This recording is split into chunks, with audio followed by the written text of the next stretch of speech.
My name is Burke Hedges, author of the best-selling book, The Parable of the Pipeline. I open my book with a story about Pablo and Bruno, who take two very different paths in their quest for financial independence. What you're about to see is the delightful animated story of their adventure. So, sit back, relax, and enjoy the life-changing lessons in The Parable of the Pipeline.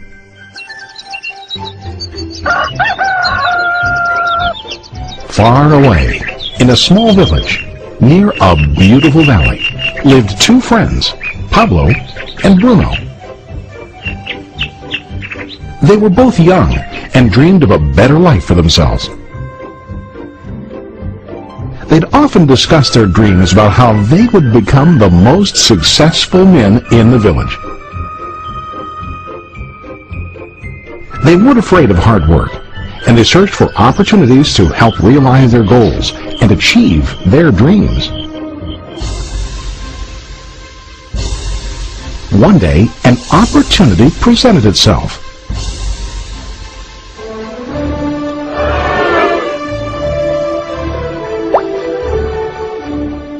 The mayor of the village decided to hire two people to bring water from a spring up on the mountain, across the valley, back down to the village. They were to be paid based on the amount of water delivered to the village. Bruno and Pablo enthusiastically got to work.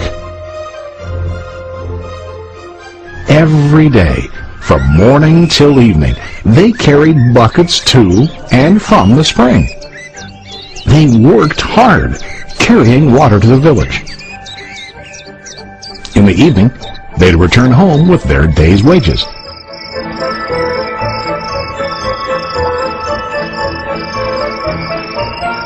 Bruno was satisfied with his work and the money he earned.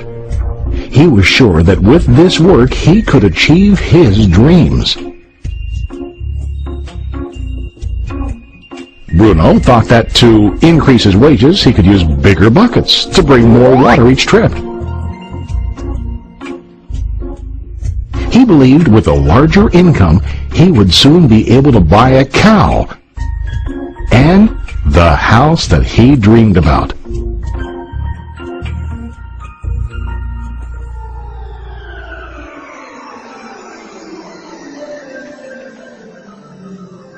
Now Pablo was not satisfied.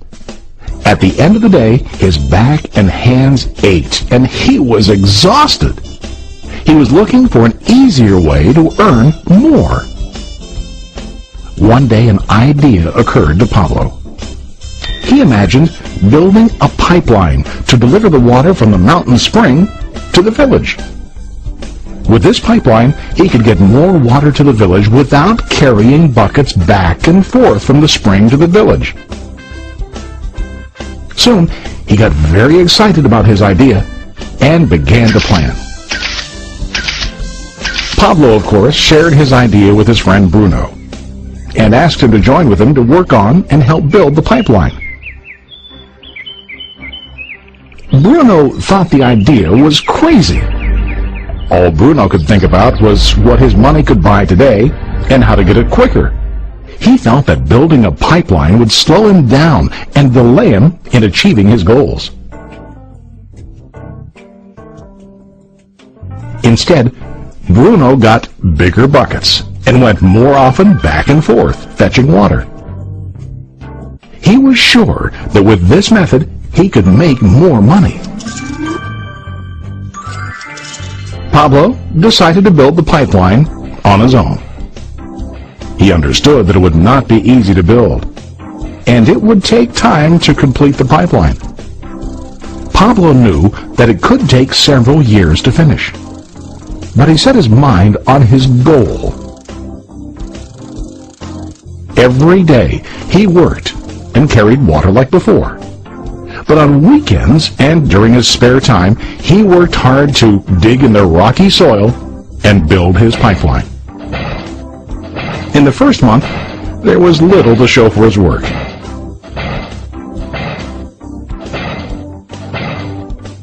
Bruno and the villagers laughed and teased him. They called him Pablo the Pipeline Man. During this time, Bruno's income doubled. He already bought a cow and a bigger house. His lifestyle changed.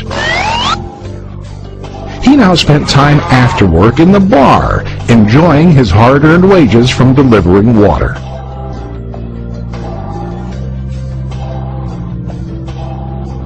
What Bruno didn't realize was that his body was starting to stoop from carrying heavy buckets every day.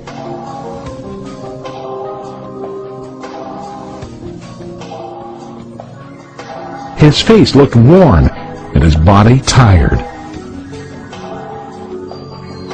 Soon, he began to carry less and less water due to the wear and tear on his body.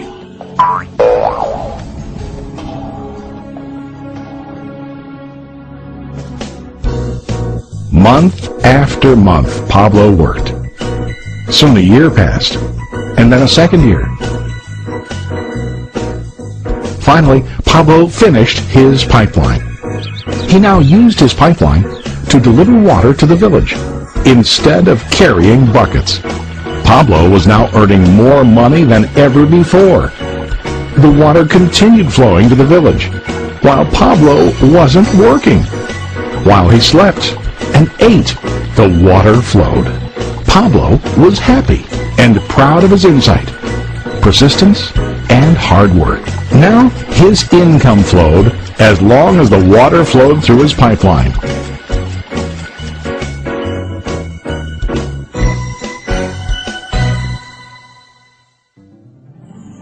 The story of Bruno and Pablo is a reflection of life. Their jobs symbolize what most people do to earn money. Bruno gets his money using buckets.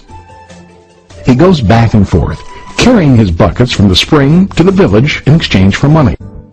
To increase his income, he either has to go more frequently to the spring or to use larger buckets. It's common in real life to increase our income by working harder. For example, working overtime or getting a second job. We also increase the size of our buckets by accepting a higher paying position, which often includes spending more time on the job. Most of us exchange time for money like Bruno. We know that every person has only 24 hours in the day and that it's not possible to use all our time to work. The most difficult time comes when we can no longer exchange time for money due to age, health, or other reasons. Then, our income stops. Now let's review what Pablo did. Very wisely, Pablo did not exchange all of his time for a limited income, but he used some of his time to build a pipeline. He knew that the pipeline would bring ongoing income as long as the water flowed. An ongoing income that multiplied the time he worked each day. Pablo knew that someday, maybe because of age or health, he would no longer be able to exchange his available time for money. Pablo knew that if he could make his idea of a pipeline work, then he only has to do the hard work of building the pipeline. After the pipeline was completed, Pablo was able to monitor and maintain the flow of water to ensure that his income will continue. Pablo has shown us that to earn an income, we don't always have to directly exchange time for money. There really are better ways. How about you? Are you still like Bruno, who directly exchanges time for money? Or do you want to be like Pablo, building and maintaining a pipeline for ongoing income? If you are interested in the idea of building your own pipeline, contact the person who lent you this presentation. You can start building your pipeline today.